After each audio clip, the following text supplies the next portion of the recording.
termasuk tua dalam sejarah kebudayaan manusia.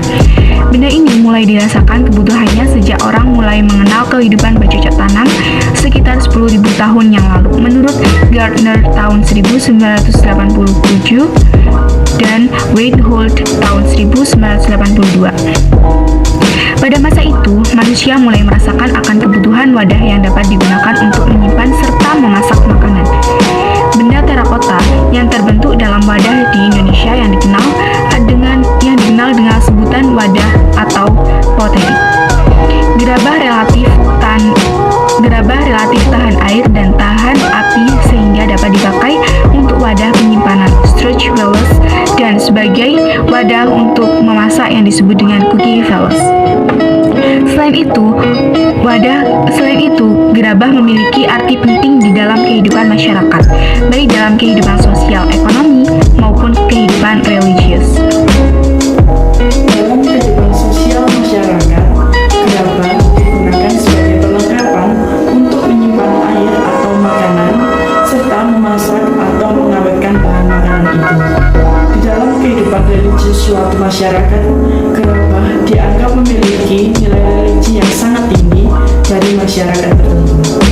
Dalam upacara penguburan masyarakat prasejarah, gerabah sering dipakai sebagai bekal kubur atau burial gift dan sebagai wadah kubur yang sering disebut dengan kubur tempayan atau jalan burial. Dibandingkan dengan hasil budaya manusia yang lain, benda-benda yang terbuat dari tanah liat ini memiliki kemudahan dalam segi teknologi. Bahan baku untuk membuat benda ini banyak dan mudah didapat di berbagai tempat. Tanah liat sebagai bahan baku adalah bahan yang universal.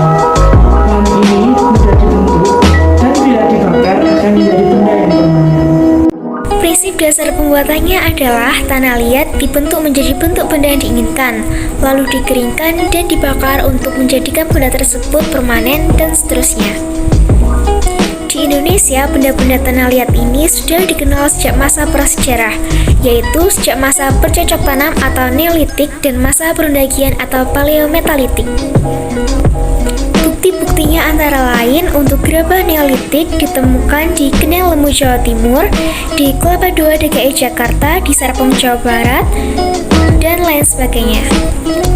Untuk gerabah paleometalitik di Indonesia antara lain ditemukan di Anyer dan Buni, Jawa Barat, di Pelalangan dan Gunung Wingko, Jawa Tengah, di Gilimanuk, Bali, di Molo, Sumba, dan lain sebagainya. Pada perkembangan selanjutnya, teknologi terakota dapat dikatakan mencapai puncaknya pada masa pengaruh kerajaan Hindu-Buddha, khususnya di kerajaan Majapahit.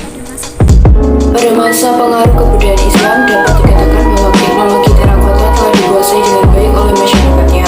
Berbagai jenis benda terakota yang terekam dalam penelitian arkeologi antara lain unsur bangunan yaitu bata, genteng, molo, bugel, hubungan, ubin, sumur, pipa saluran, dan nisan. Wadah makanan dan minuman yaitu periuk, piring bulat dan persegi, asu, cobek, wajan, mangkok, belanga, buyung, tempayan, dan gendi. Hiasan rumah yaitu arca, pot bunga, dan vas bunga.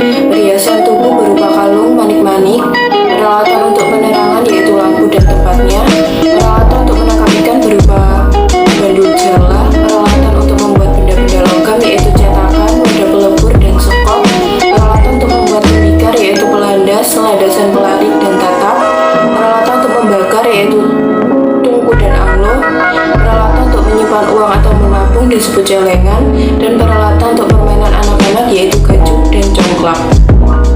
Salah satu contoh dari kegunaan terakota sebagai hiasan rumah adalah Gunungan Terakota Majapahit. Gunungan Terakota Majapahit yang bertempat di sekitar Trowulan, Mojokerto juga ditemukan dalam keadaan hancur karena faktor alam. Awal pembuatan gunungan terakota ini pada abad ke-14 bersamaan dengan perkembangan karya seni figurin dan umpak tanah liat. Gunungan terakota yang ada ini berfungsi sebagai hiasan rumah dan bangunan lainnya. Selain itu, artefak ini juga digunakan untuk menunjukkan kegiatan sampai tingkat ekonomi dan tatanan kemasyarakatan yang